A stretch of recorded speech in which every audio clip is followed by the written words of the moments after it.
Hello, thank you for listening to our presentation. We research exploring values affirmation on student success in introductory STEM courses. My name is Orlando Lopez. And I'm Glenn Martin. My name is Micah Johnson. Our world is constantly being faced with new challenges and new opportunities for innovation. However, if we are to overcome these hurdles and achieve these new goals, we need a well trained and diverse workforce in the fields of science, technology, engineering, and mathematics, better known as STEM. However, we find that in order for students to or people to enter these STEM fields, first they must earn a degree in the STEM field they want to enter. And therein lies the problem. We notice something called the pipeline problem, where the majority of students who enter a program to earn a degree in STEM don't wind up getting a degree in that field. This problem is doubly compounded for underrepresented minority students who earn a far fewer degrees than their majority represented white counterparts. This is despite the fact that URM students report showing the same interest in STEM as other students do. Values affirmations are a short writing exercise that have been shown to help reduce the achievement gap between URM students and majority represented white students. So we conducted a study at a large enrollment medium intensive research institution with a population of 25,341 students. This institution is also a majority minority institution, which means that most of these students are non-Caucasian. For instance, 54.9% of these students are Hispanic or Latinx, 18.2% are white, and 12.2% are Asian.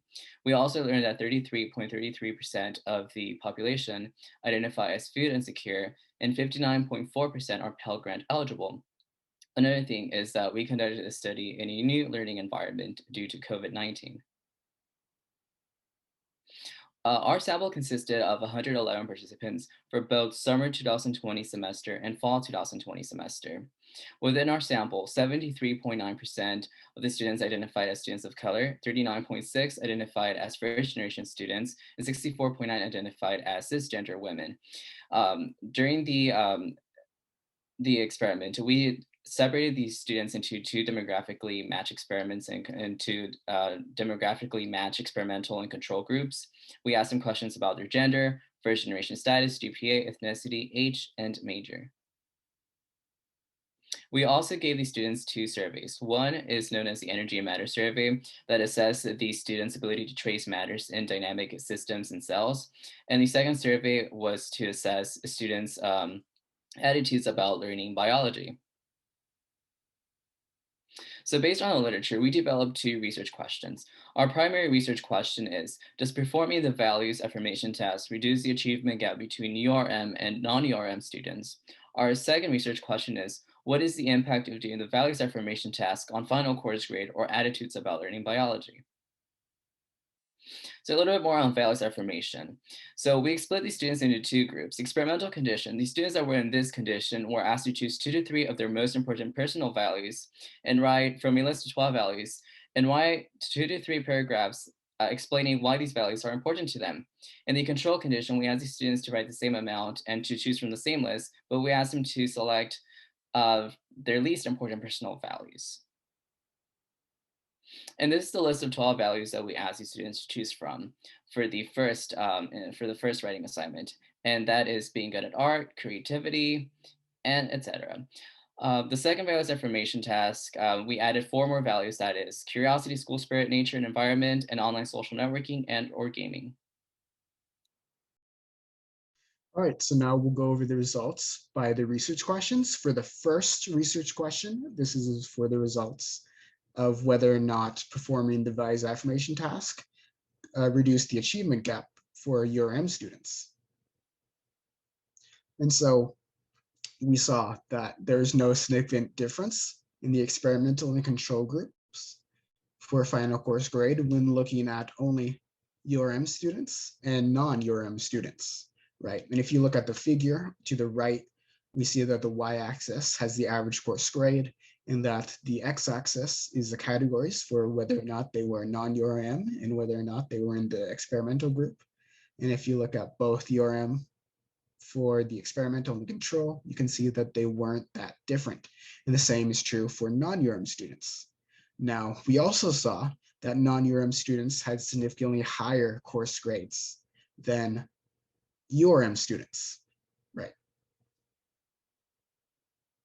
And now for the results about our second research question, which is what is the impact of doing the values affirmation task on final course grade or attitudes about learning biology? So we saw that there's no difference in course grade between the experimental and control groups.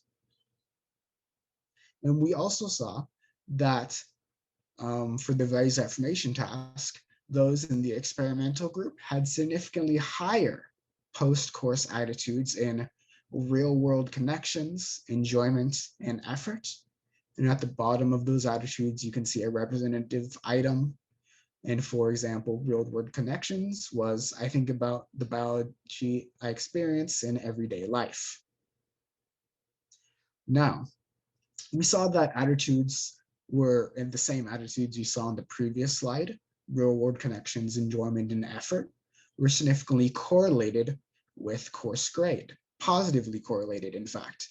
And so if you look at the graph, the y-axis is the attitudes towards learning biology, and the x-axis shows whether the grade associated with those attitudes. And you can see that as the attitudes about learning biology for those different groups increased, so did the course grade. Now I'll toss it over to Micah for the discussion. Thank you very much, Glenn. So previous research with values affirmation has shown that values affirmation and VA help to reduce the achievement gap between underrepresented minority students and majority represented students. It does not eliminate the achievement gap altogether, but it does help to shrink the distance. It does this through increasing the students' confidence in their given situation. Research has shown that students who feel more confident and secure in a given circumstance are better equipped to address threatening or stressful situations rather than act defensively. Thus, they are able to devote a greater percentage of their cognitive load to handling the learning task at hand. And this is how attitude about a course can result in a higher overall grade toward that course. Our research did not align, or our findings, I should say, did not align with previous values affirmation research. While we did find a correlation between students' attitudes and grades, we did not find that values affirmations drastically reduced the achievement gap between URM students and majority represented students. There are a few reasons why this may have been the case. The first is that ours was the first VA study of its kind done at a majority minority institution. Previous VA research has always been done at majority white, research intensive institutions. Furthermore, our research was conducted during the COVID-19 pandemic, which led to students having to be in distance learning situations, which introduced a variety of different confounds that we were unable to control for. Also, values affirmations must be well timed to align with a stressful event such as an exam, and COVID made it more difficult for us to control the timing. These are the references we have used in our research and presentation today. Here is our contact info if you have any further questions. Speaking of further questions, is there anything, what questions do you have? Thank you so much for your time and allowing us to present today.